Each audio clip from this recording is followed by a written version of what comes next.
ವ್ಯಕ್ತಿಯ ಹಿಂದೆ ಒಂದು ಪ್ರತಿಭೆ ಅಡಗಿರ್ತದೆ. ಅವಕಾಶ ಸಿಕ್ಕಾಗ ಅದು ಬೆಳಕಾಗಿ ಹೊಳಿತದೆ, ಪರಿಶ್ರಮ ಸೇರಿದಾಗ ಸಾಧನೆಯಾಗಿ ಅರಳ್ತದೆ. ಅಂತಹ ಸಾಧಕರನ್ನು ಪರಿಚಯಿಸುವಂತಹ ಕಾರ್ಯಕ್ರಮವೇ ಪ್ರತಿಭಾ ವಿಶೇಷ ಕಾರ್ಯಕ್ರಮ.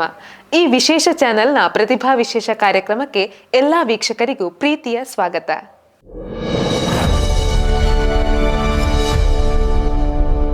ಇವತ್ತಿನ ನಮ್ಮ ಈ ಪ್ರತಿಭಾ ವಿಶೇಷ ಕಾರ್ಯಕ್ರಮದ ಅತಿಥಿ ಶ್ರೀಯುತ ದಿವಾಕರ್ ಬಲ್ಲಾಳ್ AB. ಇವರು ವೃತ್ತಿಯಲ್ಲಿ ಶಿಕ್ಷಕರು, ಹಾಗೆ ಪ್ರವೃತ್ತಿಯಲ್ಲಿ ಯಕ್ಷಗಾನ, ನಾಟಕ, ಚಿತ್ರಕಲೆ, ಗಮಕ ಹೀಗೆ ಹಲವಾರು ಕ್ಷೇತ್ರಗಳಲ್ಲಿ ತೊಡಗಿಸಿಕೊಂಡವರು. ಇವರ ಸಾಧನೆ, ಜೀವನ ಯಾನದ ಬಗ್ಗೆ ಕೇಳಿಕೊಳ್ಳೋಣ ಬನ್ನಿ.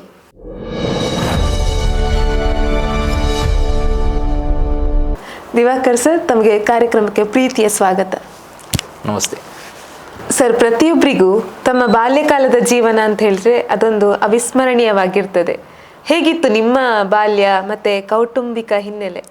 ನನ್ನ ತಂದೆ ಹೆಸರು ಬಾಲಕೃಷ್ಣ ಬಲ್ಲಾಳ್ ಅಂತೇಳಿ, ತಾಯಿ ಸುಶೀಲಮ್ಮ, ಅಕ್ಕನ ಹೆಸರು ಪುಷ್ಪಕುಮಾರಿ, ಅಣ್ಣ ಬಾಲಗೋಪಾಲ.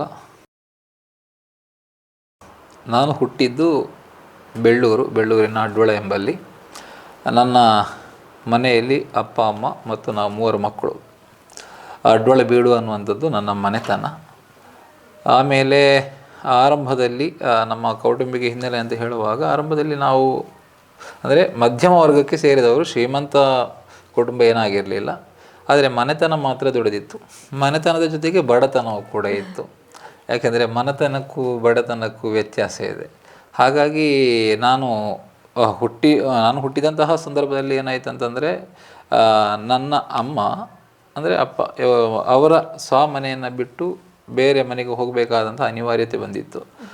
ಆ ಸಂದರ್ಭದಲ್ಲಿ ಏನಾಯಿತು ಅಂತಂದರೆ, ಅಪ್ಪನಿಗೆ ವಿಶೇಷವಾಗಿ ಗೊತ್ತಿದ್ದದ್ದು ಕೃಷಿ ಮಾತ್ರ. ಯಾಕಂದರೆ ನನ್ನ ಅಜ್ಜನ ಮನೆಯಲ್ಲಿ ಕೃಷಿಕರಾಗಿದ್ದರು ಎಲ್ಲರೂ ಕೂಡ. ಸ್ವಲ್ಪ ಜಾಗ ಎಲ್ಲ ಇತ್ತು. ಅವರ ಕುಟುಂಬವನ್ನು ನಿಭಾಯಿಸ್ತಾ ಹೋಗ್ತಾಯಿದ್ರು. ಸುಮಾರು 6 ಮಂದಿ ಅವರಿಗೆ ಮಕ್ಕಳು, ಅಜ್ಜನಿಗೆ, ಮತ್ತು ಅವರ ಮಕ್ಕಳು ಅಂತೇಳಿ ಮೊಮ್ಮಕ್ಕಳೆಲ್ಲ ಇದ್ದರು.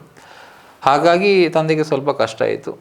ತಂದೆಗೆ ಕಷ್ಟ ಆದಮೇಲೆ ಬೇರೆ ಕುಳಿತುಕೊಳ್ಳುವಂಥದ್ದು ಅಂತಂದರೆ ಮತ್ತೆ ಮಕ್ಕಳನ್ನು ನೋಡ್ಕೊಳ್ಬೇಕು. ನಾವು 3 ಮಕ್ಕಳು ಜೊತೆಗೆ ಅಮ್ಮ ಎಲ್ಲ ಆಗುವಾಗ ತಂದೆಗೆ ಸಹಜವಾಗಿಯೇ ತಿಳಿದಂಥ ಕೆಲಸ ಅಂತಂದರೆ ಕೃಷಿ ಮಾಡುವಂಥದ್ದು.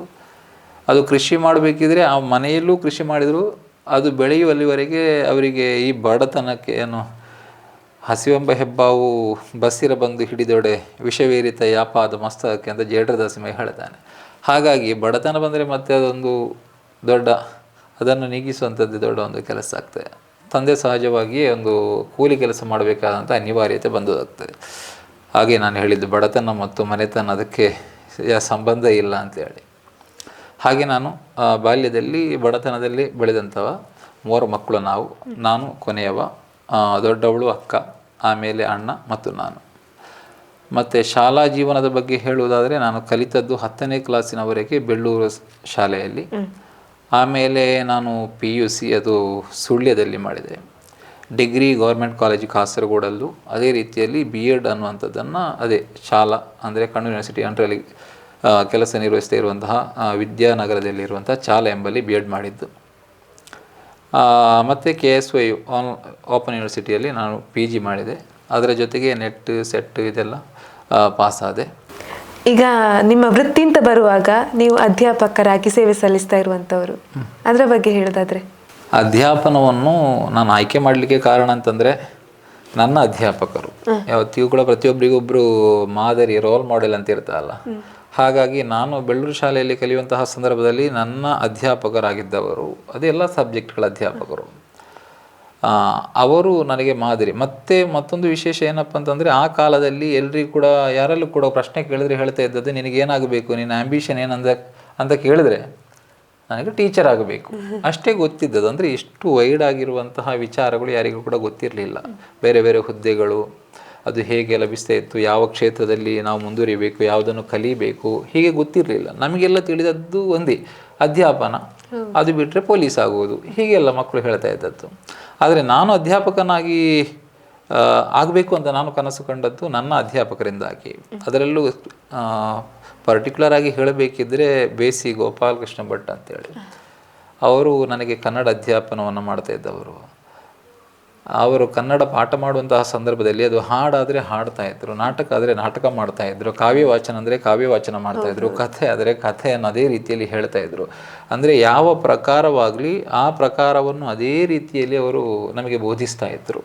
ಮತ್ತು ವ್ಯಾಕರಣಕ್ಕೆ ಛಂದಸ್ಸಿಗೆಲ್ಲ ಸಂಬಂಧಪಟ್ಟಂತೆ ಬಹಳಷ್ಟು ಜ್ಞಾನವನ್ನು ಹೊಂದಿದವರು. ಹಾಗಾಗಿ ಅವರ ಪಾಠವನ್ನು ಕೇಳ್ತಾ ಕೇಳ್ತಾ ನನಗೆ ನಾನು ಕೂಡ ಒಬ್ಬ ಅಧ್ಯಾಪಕನಾಗಬೇಕು ಅಂತ ನನಗೆ ನಿಜಕ್ಕೂ, ಅದರಲ್ಲೂ ಕೂಡ ಕನ್ನಡ ಅಧ್ಯಾಪಕನಾಗಬೇಕಂತ ನನಗೆ ಅನ್ನಿಸಿತ್ತು. ಅದಕ್ಕೆ ಅದೇ ಮುಖ್ಯವಾಗಿ ಹೇಳಬೇಕಿದ್ರೆ ನನ್ನ ಅಧ್ಯಾಪಕರು ಅದಕ್ಕೆ ರೋಲ್ ಮಾಡೆಲ್ಗಳು. ಅದರ ಜೊತೆಗೆ ಬೇರೆ ಎಲ್ಲ ನನಗೆ ಸೈನ್ಸ್ಗಿದ್ದವರು ರಾಘವೇಂದ್ರ ಭಟ್ ಅಂತೇಳಿ, ಉಪ್ಪಂಗಳ ವೆಂಕಟರಮಣ ಭಟ್, ಹಿಂದಿಗೆ ಪುರುಷೋತ್ತಮ್ ಸರ್, ಹೀಗೆ ಕೆಲವರೆಲ್ಲ ಇದ್ದರು. ಅಂದರೆ ಅವರೆಲ್ಲರೂ ಕೂಡ ನನಗೆ ಒಂದಲ್ಲ ಒಂದು ರೀತಿಯಲ್ಲಿ ನಾನು ಅಧ್ಯಾಪನವನ್ನು ಆಯ್ಕೆ ಮಾಡಲಿಕ್ಕೆ ಒಂದು ಪ್ರೇರಣೆಯನ್ನು ನೀಡಿದವರು. ಸಹಜವಾಗಿ ನಾನು ಅಧ್ಯಾಪಕನಾಗಬೇಕಂತಲೇ ನಾನು ಈ ಕ್ಷೇತ್ರಕ್ಕೆ ಬಂದದ್ದು. ಎಲ್ಲರ ಹಾಗೆ ನನಗೆ ಬೇರೆ ಏನೂ ಸಿಗಲಿಲ್ಲ, ಬೇರೆ ನನಗೆ ಹೋಗಲಿಕ್ಕೆ ಆಗಲಿಲ್ಲ ಅಂಥೇಳಿ ನಾನು ಬಂದದ್ದಲ್ಲ. ಅಧ್ಯಾಪನ ನಾನು ನೆಚ್ಚಿಕೊಂಡಂತಹ ಒಂದು ಕ್ಷೇತ್ರವಾಗಿತ್ತು. ಹಾಗಾಗಿ ನಾನು ಅಧ್ಯಾಪನವನ್ನೇ ಆಯ್ಕೆ ಮಾಡಿಕೊಂಡೆ.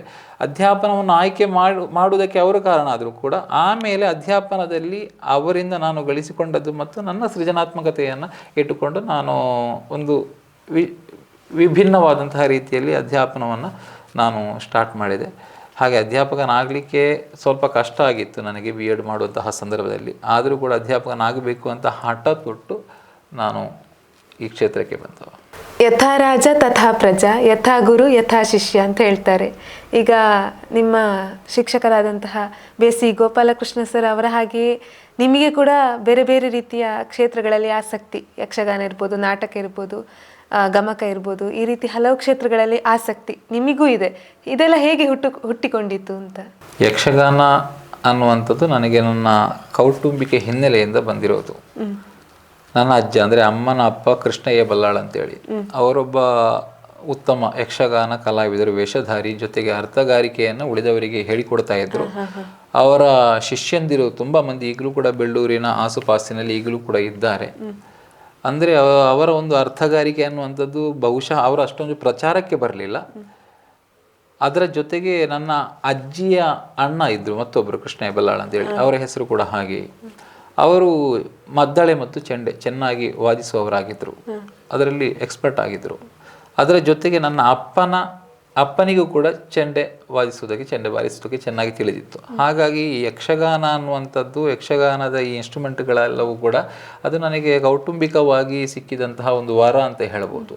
ನನ್ನ ಅಜ್ಜನ ಬಗ್ಗೆ ಹೇಳುವುದಾದರೆ, ಅವರು ತುಂಬ ಮಂದಿಗೆ, ಈಗ ಮಣ್ಣಾಪು ಹರೀಶ ಅಂತ ಧರ್ಮಸ್ಥಳ ಮೇಳದಲ್ಲಿ ಅದ್ಭುತವಾದ ಒಬ್ಬ ಕಲಾವಿದ ಅವರು. ಅವರ ಅಪ್ಪ ಕೂಡ ನನ್ನ ಅಜ್ಜ ಎಲ್ಲ ಸೇರಿಕೊಂಡು ಬೆಳ್ಳೂರಿನಲ್ಲಿ ಆ ಕಾಲಘಟ್ಟದಲ್ಲಿ ಅಲ್ಲಲ್ಲಿ ಬೆಳ್ಳೂರಾಗಿರ್ಬೋದು, ಅಲ್ಲಿ ಆಸುಪಾಸಿನಲ್ಲೆಲ್ಲ ಅವರು ಯಕ್ಷಗಾನವನ್ನು ಮಾಡ್ತಾಯಿದ್ರು. ಅವರು ತುಂಬ ಶಿಷ್ಯಂದಿರು ಅಲ್ಲಿ ಇದ್ದರು. ಅವರ ಅರ್ಥಗಾರಿಕೆ ಅದ್ಭುತವಾಗಿತ್ತು. ನಾವು ಕೂಡ ಆಮೇಲೆ 90ರ ದಶಕದಲ್ಲಿ ನಮ್ಮ ಅದೇ ಪ್ರದೇಶದಲ್ಲಿ, ಅಡ್ವಳ ಎಂಬ ಪ್ರದೇಶದಲ್ಲಿ ಶ್ರೀ ವಿಷ್ಣುಮೂರ್ತಿ ಯಕ್ಷಗಾನ ಕಲಾ ಸಂಘ ಅಂತ ನಾವು ಆರಂಭ ಮಾಡ್ತೇವೆ. ಸುಮಾರು 30 ವರ್ಷ ಕಳೀತೀವಾಗ ಅದಕ್ಕೆ. ಆ ಕಲಾ ಸಂಘ ಆರಂಭಿಸುವ ಸಂದರ್ಭದಲ್ಲಿ ನಮಗೆ ಯಕ್ಷಗಾನದ ಅರ್ಥಗಾರಿಕೆಯನ್ನು ಹೇಳಿಕೊಡಲಿಕ್ಕೆ ನನ್ನ ಅಜ್ಜನೇ ಎಲ್ರಿಗೂ ಕೂಡ. ನಾವು ಆರಂಭದಲ್ಲಿ ಮಾಡಿದ್ದು ಕೃಷ್ಣ ಸಂಧಾನ ಅನ್ನುವಂಥದ್ದು, ಅದು ತಾಳಮದ್ದಲೆ ಮೂಲಕ ನಾವು ಆರಂಭ ಮಾಡ್ತೇವೆ. ಆಗ ಎಲ್ಲರೂ ಕೂಡ ಅಜ್ಜನ ಎದುರಲ್ಲಿ ಕೂತ್ಕೊಳ್ಳುವಂಥದ್ದು, ಅವರು ಅರ್ಥವನ್ನು ಹೇಳುವಂಥದ್ದು, ನಾವು ಬರ್ಕೊಳ್ಳುವಂಥದ್ದು. ಅಂದರೆ ಅದು ಯಾವ ರೀತಿಯಲ್ಲಿ ಅವರಿಗೆ ಹೊಳೀತಾ ಇತ್ತು ನಮ್ಗೆ ಗೊತ್ತಿಲ್ಲ. ಅಂದರೆ ಅವರ ಒಂದು ಮೇಧಾವಿತನ, ಪಾಂಡಿತ್ಯ ಅನ್ನುವಂಥದ್ದು ಹಾಗಿತ್ತು. ಅವ್ರಿಗೆ ಹೇಳ್ತಿದ್ರು ನಮ್ಮಲ್ಲಿ ಪದ್ಯ ಯಾವುದು, ಪದ್ಯ ಇದು, ಅವರು ಹಾಗೆ ಕೂತ್ಕೊಂಡು ನಿರರ್ಗಳವಾಗಿ ಹೇಳ್ತಾ ಹೋಗ್ತಾ ಇದ್ರು. ಅವರ ಪ್ರೌಢಿಮೆ ಎಷ್ಟಿತ್ತಂತ ಹೇಳುವುದನ್ನು ನಾನು ಬೇಕಿದ್ರೆ ಅವರು ನನಗೆ ಹೇಳಿಕೊಟ್ಟಂತಹ ಒಂದು ಅರ್ಥದ ಒಂದು ತುಣುಕನ್ನು ನಾನು ಹೇಳ್ತೇನೆ. ಅದು ಕೃಷ್ಣ ಸಂಧಾನದಲ್ಲಿ ಬರುವಂತಹ ಧರ್ಮರಾಯನ ಅರ್ಥ. ಗೋಪಾಲಕೃಷ್ಣ ನಮೋ ನಮಃ, ನಿನ್ನ ಪುನೀತವಾದ ಪಾದವನ್ನು ಮನಸಾರೆ ಅರ್ಚಿಸಿ ಪೂಜಿಸಿಕೊಂಡೇನು. ಸ್ವಾಮಿನ್ ರಕ್ಷಿಸು, ಕರ್ಮವು ಪ್ರತಿಯೊಬ್ಬನನ್ನೂ ಬಾಧಿಸುತ್ತದೆ. ಹೆಚ್ಚೇಕೆ ದೇವಾನು ದೇವತೆಗಳನ್ನೇ ಅಲ್ಲದೆ ಸೃಷ್ಟಿ ಸ್ಥಿತಿ ಲಯಗಳಿಗೆ ಕಾರಣಕರ್ತರಾದಂತಹ ತ್ರಿಮೂರ್ತಿಗಳೇ ಕಾಲದ ನಿಬಂಧನೆಗೆ ಸಿಲುಕಿ ಬ್ರಹ್ಮನೇ ತನ್ನ ತಲೆಯನ್ನು ಕಳ್ಕೊಂಡಿದ್ದಾನೆ, ಈಶ್ವರನೇ ಭಿಕ್ಷುಕನಾಗಿ ತಿರುಗಾಡಿದ್ದಾನೆ ಎಂಬಾಗ ಮಾನವರಾದ ನಾವು ಈ ಕರ್ಮಕ್ಕೆ ಕಟ್ಟು ಬೀಳುವುದೇನೂ ದೊಡ್ಡದೇನಲ್ಲ. ಅಂತೂ ನಮ್ಮವರೇ ಆದಂತಹ ಕೌರವಾದಿಗಳು ಹೆಚ್ಚೇಕೆ ಒಂದೇ ರಕ್ತ ಸಂಬಂಧಿಗಳಾಗಿ ಹುಟ್ಟಿದಾರಾಭ್ಯ ವೇರಿತನವನ್ನು ನಿರ್ಮಿಸಿಕೊಂಡು ಅಶಾಶ್ವತವಾದಂತಹ ಸಾಮ್ರಾಜ್ಯಕ್ಕೆ ನಶ್ವರವಾದ ಶರೀರವನ್ನೊಡ್ಡಿ ಎಷ್ಟೋ ಥರದ ಹೊಂಚು, ವಿಷದ ಲಡ್ಡುಗೆ, ಲಾಕ್ಷಾಗೃಹ, ಏನೆಲ್ಲ ಶಿಕ್ಷೆಗಳನ್ನು ಕೊಟ್ಟರು. ಎಲ್ಲ ಶಿಕ್ಷೆಗಳಿಂದ ಆ ಶ್ರೀಕೃಷ್ಣ ಪರಮಾತ್ಮನ ಕೃಪೆಯಿಂದ ನಾವು ಪಾರಾಗಿ ಬಂದೆವು. ಈ ಒಂದು ಅರ್ಥಗಾರಿಕೆ ಅನ್ನುವಂಥದ್ದು ಅವರು ಹೇಳಿದ ಶೈಲಿಯಿಂದಾಗಿ ಈಗಲೂ ಕೂಡ ನನ್ನ ಮನಸ್ಸಿನಲ್ಲಿ ಅಚ್ಚೊತ್ತಿ ನಿಂತಿದೆ. ಅಂದರೆ ಆ ಒಂದು ಭಾಷೆ ಅದು ಎಷ್ಟು ಚೆನ್ನಾಗಿ ಅಂದರೆ ಅವರು ಹೆಚ್ಚಾಗಿ ಕಲಿತವರೇನೂ ಅಲ್ಲ, ಅದು ಕುರಿತೋದ ಕಾವ್ಯ ಪ್ರಯೋಗ ಪರಿಣತ ಮತಿಗಳು ಅಂತ ಹೇಳಿದ ಹಾಗೆ ಅಷ್ಟೊಂದು ಪಾಂಡಿತ್ಯ ಅವರಿಗಿತ್ತು ಆ ಕಾಲದಲ್ಲಿ. ಹಾಗೆ ನಮಗೆ ಯಕ್ಷಗಾನದ ಅರ್ಥಗಾರಿಕೆಯನ್ನು ಅವರು ಹೇಳಿಕೊಡ್ತಾ ಇದ್ರು. ಮತ್ತು ನಾಟ್ಯಾಭ್ಯಾಸಕ್ಕೆ ಅಂಥೇಳಿ ಜಾಲಮೂಲೆ ಸುಬ್ರಹ್ಮಣ್ಯ ಅಂತ ನನ್ನ ಗುರುಗಳು, ಮೊದಲ ಗುರುಗಳು, ಅವರು ಕೂಡ ಯಕ್ಷಗಾನವನ್ನು ಅತೀವವಾಗಿ ಪ್ರೀತಿಸ್ತಾ ಇದ್ದಂತಹ ವ್ಯಕ್ತಿ. ಕಲಾರಾಧನೆ, ಕಲಾ ಸೇವೆ, ಲಾಭಕ್ಕೆ ಬೇಕಾಗಿ ಅಲ್ಲ, ದುಡಿಮೆ ಅನ್ನುವಂಥದ್ದು ಒಂದು ಕಡೆಯಲ್ಲಿತ್ತು. ಆಮೇಲೆ ಅಲ್ಲೆಲ್ಲ ಬೇರೆ ಬೇರೆ ಕಡೆಗೆ ಹೋಗಿ ಯಾವುದೇ ಫಲಾಪೇಕ್ಷೆ ಇಲ್ಲದೆ ಅವರು ಮಕ್ಕಳಿಗೆ ನಮಗೆಲ್ಲ ಹೇಳಿಕೊಡ್ತಾ ಇದ್ರು. ಯಕ್ಷಗಾನವನ್ನು, ನಾಟ್ಯ ಅಭ್ಯಾಸವನ್ನು ಮಾಡಿಸ್ತಾ ಇದ್ರು. ನಾವು ದುಡ್ಡು ಕೂಡ ಕೊಡ್ತಿರ್ಲಿಲ್ಲ ಅವರಿಗೆ, ಯಾಕಂದರೆ ನಮ್ಮ ಸ್ಥಿತಿ ಹಾಗಿತ್ತು. ಆದರೆ ಅವರಿಗೆ ಅದೇನು ಬೇಡ, ಅವರು ರಾತ್ರಿ ಆದರೆ ರಾತ್ರಿ, ಹಗಲಾದರೆ ಹಗಲು, ಸಂಡೇ ಆದರೆ ಸಂಡೇ, ಯಾವ ಹೊತ್ತಿಗಾದರೂ ಬಂದು ನಮಗೆ ಹೇಳಿಕೊಡ್ತಾ ಇದ್ರು. ಹಾಗೆ ನಾವೊಂದು ಕಲಾ ಸಂಘವನ್ನು ಸ್ಥಾಪಿಸಿ ನಾವು ಪ್ರತಿ ವರ್ಷ ಅಲ್ಲಿ ನಮ್ಮ ಶ್ರೀ ಶಾಸ್ತಾರ ದೇವಸ್ಥಾನ ಅಂತ ಇದೆ, ಆ ದೇವಸ್ಥಾನದಲ್ಲಿ ಮತ್ತು ಇನ್ನಿತರ ಕಡೆಗಳಲ್ಲಿ ನಾವು ಪ್ರದರ್ಶನವನ್ನು ಮಾಡ್ತಾಯಿದ್ವಿ. ನೀವು ನಾಟಕ ರಂಗದಲ್ಲಿ ಕೂಡ ಪಳಗಿದವರು, ಇದರ ಬಗ್ಗೆ ಆಸಕ್ತಿ ಹೇಗೆ ಹುಟ್ಟಿಕೊಂಡಿತ್ತು ಅಂತ?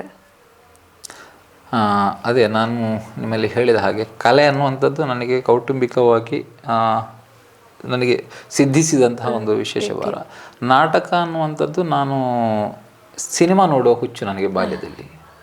ಸಿನಿಮಾ ಅಂತಂದರೆ ನಮ್ಮ ಮನೆಯಲ್ಲಿ ಟಿ ವಿ ಇರಲಿಲ್ಲ, ನನ್ನ ಅತ್ತೆ ಮನೆಯಲ್ಲಿ ಟಿ ವಿ ಇತ್ತು. ಅಲ್ಲಿಗೆ ನಾನು ಬೆಳಗ್ಗೆ ಹೋದವ ರಾತ್ರಿ ಬರುವಂತಹ ಒಂದು ಕಾಲ ಇತ್ತು.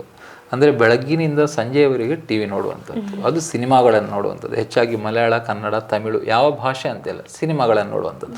ಇದನ್ನು ನೋಡ್ತಾ ನೋಡ್ತಾ ನನಗೇನಾಯ್ತು ಅಂದರೆ ನಾನು ಹಾಗೆ ಅನುಕರಣೆ ಕೂಡ ಮಾಡ್ತಾ ಇದ್ದೆ. ಅವರ ಹಾಗೆ ಅನುಕರಣೆ ಮಾಡಿ ನನಗೊಬ್ಬ ನಟ ಆಗಬೇಕು ಅಂತ ಇತ್ತು. ಹಾಗೆ ನಾನು 6ನೇ ಕ್ಲಾಸಿನಲ್ಲಿರುವಾಗಲೇ ಏಕಪಾತ್ರ ಅಭಿನಯ, ಅಂದರೆ ಪ್ರತಿ ವರ್ಷ ಶಾಲೆಯಲ್ಲಿ ಶಾಲಾ ಕಲೋತ್ಸವ ಆಗ್ತಾರಲ್ಲ, ಅದಾಗುವ ಸಂದರ್ಭದಲ್ಲಿ ನಾನು ಏಕಪಾತ್ರ ಅಭಿನಯ ಮಾಡದ ವರ್ಷ ಇಲ್ಲ. ಅದು ಅಭಿನಯ ಅನ್ನುವಂಥದ್ದು ನನ್ನನ್ನು, ಅಂದರೆ ನಾನು ಯಕ್ಷಗಾನದಲ್ಲಿ ನನಗೆ ಆಸಕ್ತಿ ಇದ್ದರೂ ಕೂಡ ನನ್ನನ್ನು ಮತ್ತಷ್ಟು ಹೆಚ್ಚಾಗಿ ಆಕರ್ಷಿಸಿದಂಥ ಒಂದು ಕ್ಷೇತ್ರ ಅಂದರೆ ಅದು ರಂಗಭೂಮಿ, ನಾಟಕ ಅನ್ನುವಂಥದ್ದು. ಅದೇ ನನಗೆ ಅದಕ್ಕೆ ಮುಖ್ಯ ಕಾರಣ ಇದ್ವಿ. ಸಿನಿಮಾ ಕ್ಷೇತ್ರದ ಅತಿಯಾದಂಥ ಒಂದು ಆಸಕ್ತಿ, ಅಭಿರುಚಿ ಅನ್ನುವಂಥದ್ದು, ಒಬ್ಬ ನಟನಾಗಬೇಕು ಅಂಥೇಳಿ. ಅದೆಲ್ಲ ಸಾಧ್ಯವಾಗದೇ ಇದ್ದರೂ ಕೂಡ ಒಂದು ನಾಟಕದಲ್ಲಾದರೂ ತೊಡಗಿಸಿಕೊಳ್ಬೇಕು ಅಂಥೇಳಿ ನಾನು ನಾಟಕ ಕ್ಷೇತ್ರಕ್ಕೆ ನನ್ನ 7ನೇ ತರಗತಿಯಲ್ಲಿರುವಾಗಲೇ ನಾನು ಆರಂಭ ಮಾಡಿದ್ದೇನೆ ನಾಟಕದಲ್ಲಿ. ಮತ್ತು ಪ್ರತಿ ವರ್ಷ ಏಕಪಾತ್ರ ಅಭಿನಯ ಮಾಡ್ತಾ ಇದ್ದೆ. ಅಭಿನಯ ಮಾಡ್ತಾ ಮಾಡ್ತಾ ನನಗೇನಾಯ್ತು ಅಂದರೆ ಪ್ರತಿ ಸಲವೂ ಕೂಡ ನನಗೆ ಒಂದೊಂದು ಪ್ರಶಸ್ತಿ ಸಿಗಲಿಕ್ಕೆ ಆರಂಭವಾಯಿತು. ಪ್ರಶಸ್ತಿ ಸಿಕ್ಕಿದವಾಗ ಸಹಜವಾಗಿ ಅದು ನಮ್ಮನ್ನು ಬೆಳೆಸಿಕೊಂಡು ಹೋಗ್ತದೆ. ಹಾಗೆ ಅದು ನಾಟಕ ಮುಂದುವರೆದು PUCಯಲ್ಲಿ ನನಗೆ ನಾಟಕ ಮಾಡುವಂಥ ಅವಕಾಶ ದೊರಕಿತು. ಅಲ್ಲಿ ಉತ್ತಮ ನಟ ಅಂತೇಳಿ, ಅಂದರೆ ನನ್ನ ಅಭಿನಯವನ್ನು ನೋಡಿ ಅಲ್ಲಿಯ ಮುಳ್ಳೇರಿಯಾದಲ್ಲಿ ನಾನಿದ್ದ ಸಂದರ್ಭದಲ್ಲಿ ಅಲ್ಲಿಯ ಒಬ್ಬರು ಸ್ಟುಡಿಯೋದವರಿಗೆ ಅದು ಅಷ್ಟೊಂದು ಹಿಡಿಸಿ ಅವರು ಕೂಡಲೇ ಒಬ್ಬ ಉತ್ತಮ ನಟ ಪ್ರಶಸ್ತಿಯನ್ನು ಕೊಡಬೇಕು ಅಂತ ಅವರು ರಿಕ್ವೆಸ್ಟ್ ಮಾಡಿ ಅವರು ಕೂಡಲೇ ಪೇಟೆಗೆ ಹೋಗಿ ಒಂದು ಶರ್ಟ್ ಫೀಸನ್ನು ತಂದು ನನಗೆ ಕೊಟ್ಟಿದ್ದಾರೆ, ಒಂದು ಹಸಿರು ಕಲರ್ನ ಶರ್ಟ್ ಫೀಸ್ ಅಂತೇಳಿ. ಅದು ಅವರಿಗೆ ನನಗೆ ಕೊಟ್ಟಂಥ ಒಂದು ಕೊಡುಗೆ. ಆಮೇಲೆ ನಾನು ಡಿಗ್ರಿಗೆ ಹೋದವಾಗ ಪ್ರತಿ ವರ್ಷ ನಾವು ಕಣ್ಣು ಯೂನಿವರ್ಸಿಟಿಗೆ ನಾಟಕಕ್ಕೆ ಹೋಗ್ತಾ ಇದ್ವಿ. ಆರಂಭದಲ್ಲಿ ಭತ್ತದ ಕಾಳುಗಳು ಅಂಥೇಳಿ ಅದನ್ನು ಕಾಸರಗೋಡು ಚಿನ್ನ ಸರ್ ಅವರು ನಿರ್ದೇಶನ ಮಾಡಿತ್ತು. ಆಮೇಲೆ 2ನೇ ವರ್ಷ ನಾವು ತಿಮಿರ ಗರ್ಭದ ನಡುವೆ ಅಂಥೇಳಿ ಯೋಗೀಶ್ ಅಂತ ಹೇಳುವ ಒಬ್ಬರು ಕಾಸರಗೋಡಿನವರು ಅವರು ನಿರ್ದೇಶನ ಮಾಡಿತ್ತು. ಮತ್ತೊಂದು ಸಲ ನಾವೇ ಉಮೇಶ್ ಸಾಲಿಯನ್ ಸರ್ ಅವರು ನಿರ್ದೇಶನ ಮಾಡಿತ್ತು. ಇದು ಈ ತಿಮಿರ ಗರ್ಭದ ನಡುವೆ ಅನ್ನುವಂತಹ ನಾಟಕದಲ್ಲಿ ನನಗೊಂದು ವೃದ್ಧನ ಪಾತ್ರ ಆಗಿತ್ತು. ಅದರಲ್ಲಿ ನಾನು ಆ ಪಾತ್ರವನ್ನು ಅತ್ಯಂತ ಸಮರ್ಥವಾಗಿ ನಿಭಾಯಿಸಿದೆ. ಹಾಗಾಗಿ ಅದರಲ್ಲಿ ಯೂನಿವರ್ಸಿಟಿ ಲೆವೆಲಲ್ಲಿ ಉತ್ತಮ ನಟ ಪ್ರಶಸ್ತಿ ಬಂತು.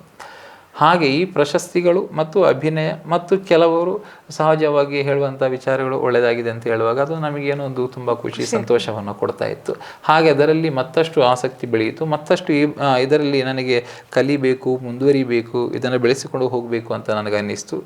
ನನ್ನ ಗುರುಗಳು ಕೂಡ ಅದಕ್ಕೆ ಸಪೋರ್ಟ್ ಮಾಡ್ತಾಯಿದ್ರು. ಗೌರ್ಮೆಂಟ್ ಕಾಲೇಜಲ್ಲಿರುವ ಸಂದರ್ಭದಲ್ಲಿ, ಕಾಸರಗೋಡು ಗೌರ್ಮೆಂಟ್ ಕಾಲೇಜಲ್ಲಿ ನಾನು ಕಲಿತಾ ಇರುವ ಸಂದರ್ಭದಲ್ಲಿ ಫೈನಲ್ ಇಯರ್ ಆಗಿರಬೇಕು. ಆವಾಗ ರಂಗ ತರಬೇತಿ ಸುಮಾರು 15 ದಿವಸಗಳ ರಂಗ ತರಬೇತಿಯನ್ನು ಏರ್ಪಾಡು ಮಾಡಿದರು. ಅದು ಬಹುಶಃ ಸಂಸ್ಕೃತಿ ಇಲಾಖೆ ಅಂತ ಕಾಣ್ತದೆ. ಅದರಲ್ಲಿ ಮೈಸೂರಿನ ರಂಗಾಯಣದ ಶರತ್ ಅನ್ನುವರು ನಮಗೆ ತರಬೇತಿ ನೀಡುವುದಕ್ಕೆ ಬಂದಿದ್ದರು. ಆ ತರಬೇತಿ ಪಡೆದ ಮೇಲೆ ನನಗೆ ರಂಗಭೂಮಿಯ ಬಗೆಗಿನ ಒಲವು ಅನ್ನುವಂಥದ್ದು ಮತ್ತಷ್ಟು ಜಾಸ್ತಿ ಆಗ್ತಾ ಹೋಯಿತು, ವಿಸ್ತರಿತ ಹೋಯಿತು. ಆಮೇಲೆ ನಾಟಕದಲ್ಲಿ ನಾನು ಸಕ್ರಿಯವಾಗಿ ತೊಡಗಿಸಿಕೊಂಡೆ. ನಾಟಕ ಇದ್ದರೆ ನಾನು ಎಲ್ಲಿಗೂ ಕೂಡ ಹೋಗಿ ನೋಡುವಂಥದ್ದಾಯಿತು. ಈಗಲೂ ಕೂಡ ನನಗೆ ಬಿಡುವು ಸಿಕ್ಕಾಗಲೆಲ್ಲ ನಾಟಕ ಇದ್ದರೆ ಎಲ್ಲಾದರೂ ಹೋಗಿ ನಾನು ನೋಡ್ತೇನೆ. ಅದು ಮಂಗಳೂರಲ್ಲಿ ಆಗಾಗ ಅಲೋಷಿಯಸ್ ಕಾಲೇಜಲ್ಲಿ LCRI ಸಭಾಂಗಣದಲ್ಲಿ ಅಥವಾ ಅಲ್ಲಿ ಸಹೋದಯ ಅಂತೇಳಿ ಆಗಾಗ ಇರ್ತದೆ ಹೆಚ್ಚಾಗಿ ಬೇರೆ ಬೇರೆ ಕಡೆಯಿಂದ ಬಂದು ಪ್ರದರ್ಶನ. ಅದನ್ನು ನಾನು ಈಗಲೂ ಕೂಡ ನೋಡಲಿಕ್ಕೆ ಹೋಗ್ತಾ ಇದ್ದೇನೆ ನಾನು. ಅದರ ಜೊತೆಗೆ ನಾನು ಡಿಗ್ರಿ ಆದ ಮೇಲೆ ನನಗೆ ನಾಟಕ ಒಂದು ಸ್ವಲ್ಪ ಸಮಯಕ್ಕೆ, ಅಂದರೆ ನನಗೆ ಉದ್ಯೋಗವನ್ನು ಅರಸುತ್ತಾ ನಾನು ಹೋಗುವ ಒಂದು ಸಂದರ್ಭ ಬಂತು ನನಗೆ. ಹಾಗಾಗಿ ನಾನು ಬೆಂಗಳೂರಿಗೆ, ಆಂಧ್ರ, ಹೀಗೆ ಬೇರೆ ಬೇರೆ ಕಡೆಗೆ ಹೋದೆ. ಒಂದು ಮಣಪ್ಪುರಂ ಫೈನಾನ್ಸ್ ಅಂತ ಇದೆಯಲ್ಲ, ಅದರಲ್ಲಿ ವರ್ಕ್ ಮಾಡಿದೆ. ಆರಂಭದಲ್ಲಿ ಕಾಸರಗೋಡಿನಲ್ಲೇ ಕೆಲಸ ಮಾಡಿದೆ, ಮುಳ್ಳೇರಿಯಾದಲ್ಲಿ. ಆಮೇಲೆ ನನಗೆ ಅಲ್ಲಿ ಪ್ರಮೋಷನ್ ಕೊಟ್ಟು ನನ್ನನ್ನು ಆಂಧ್ರಕ್ಕೆ ಹಾಕಿದರು. ಆಂಧ್ರದಲ್ಲಿ ರಾಜಮಂಡ್ರಿ, ಭೀಮಾವರಂ ಇಲ್ಲೆಲ್ಲ ಕೆಲಸ ನಿರ್ವಹಿಸಿ ಮತ್ತೆ ಅವರೆಲ್ಲ ರಿಕ್ವೆಸ್ಟ್ ಮಾಡಿದೆ ನನಗೆ ಊರಿಗೆ ಕೊಡದಿದ್ರು ಕೂಡ ಬೆಂಗಳೂರಿಗೆ ಆದರೂ ಕೊಡಿ ಅಂತೇಳಿ. ಆಮೇಲೆ ನಾನು ಬೆಂಗಳೂರಿಗೆ ಹೋದೆ. ಬೆಂಗಳೂರಲ್ಲಿ ನಾನು ಬ್ರ್ಯಾಂಚ್ ಅಸಿಸ್ಟೆಂಟ್ ಹೆಡ್ ಆದೆ, ಬ್ರ್ಯಾಂಚ್ ಹೆಡ್ ಆದೆ. ಅಲ್ಲಿ ವರ್ಕ್ ಮಾಡಿದವಾಗ ಮತ್ತೆ ನನ್ನನ್ನು ಆಕರ್ಷಿಸಿದ್ದು ಡಿಗ್ರಿ, ಅಂದರೆ ನಿಜಕ್ಕೂ ಕೂಡ ನಾನು ಶಿಕ್ಷಕನಾಗಬೇಕಂತ ಬಂದದ್ದು. ಅಂದರೆ ಆ ಒಂದು ಸಂದರ್ಭದಲ್ಲಿ ಬೇರೆ ಬೇರೆ ಕಾರಣಗಳಿಗೆ ಬೇಕಾಗಿ ನನಗೆ ಶಿಕ್ಷಕನಾಗಲಿಕ್ಕೆ ಸಾಧ್ಯ ಆಗಲಿಲ್ಲ. ಯಾಕಂದರೆ ನನಗೆ ಡೈಲಿ ವೇಜಸ್ ಅನ್ನುವಂಥದ್ದು ಅಷ್ಟು, ಕೆಲವೊಂದು ತುಂಬ ಶಾಲೆಗಳಿಗೆ ಹೋಗುವಂಥದ್ದು, ಅಲ್ಲಿ ಬೆಳಗ್ಗಿಂದ ಸಂಜೆವರೆಗೆ ಅಲ್ಲಿ ವೆಯ್ಟ್ ಮಾಡುವಂಥದ್ದು, ಕೆಲವರ ಆ ಒಂದು ಸನ್ನಿವೇಶ ಇದೆಯಲ್ಲ, ನನಗೆ ತುಂಬ ಬೇಸರ ಅಂತ ಅನ್ನಿಸ್ತದೆ ಅದನ್ನು ನೋಡುವಾಗ. ಹಾಗಾಗಿ ಬೇಡ, ನಾನು ಈ ಉದ್ಯೋಗ ಹೇಗಿದ್ದರೂ ನಾನು ಅಧ್ಯಾಪಕನಾಗಬೇಕಂತ ಬಂದದ್ದು. ಹಣೆ ಬರಹದಲ್ಲಿ ಏನಿದೆಯೋ ಗೊತ್ತಿಲ್ಲ ಅಂತೇಳಿ ನಾನು ಈ ಫೀಲ್ಡನ್ನೇ ಬಿಟ್ಟು ಅದೇ ಫಿನಾನ್ಸ್ ಡಿಪಾರ್ಟ್ಮೆಂಟ್ಗೆ ಹೋಗಿ ಅಲ್ಲಿ ಕೆಲಸ ಮಾಡಿದೆ. ಮತ್ತು ಬೆಂಗಳೂರಲ್ಲಿರುವಾಗ ನನಗೆ ಇದಕ್ಕೆ ಬರಬೇಕು ಅಂತ ಅನ್ನಿಸ್ತು, ಟೀಚಿಂಗ್ ಎ ಬೆಸ್ಟ್ ಅಂತೇಳಿ. ಹಾಗೆ ನಾನು ಮಂಗಳೂರಲ್ಲಿ ಕೆನರಾ ಹೈಸ್ಕೂಲಲ್ಲಿ ಡೊಂಗರಕೇರಿ ಅಲ್ಲಿ ಬಂದು ನಾನು ಜಾಯಿನ್ ಆದೆ.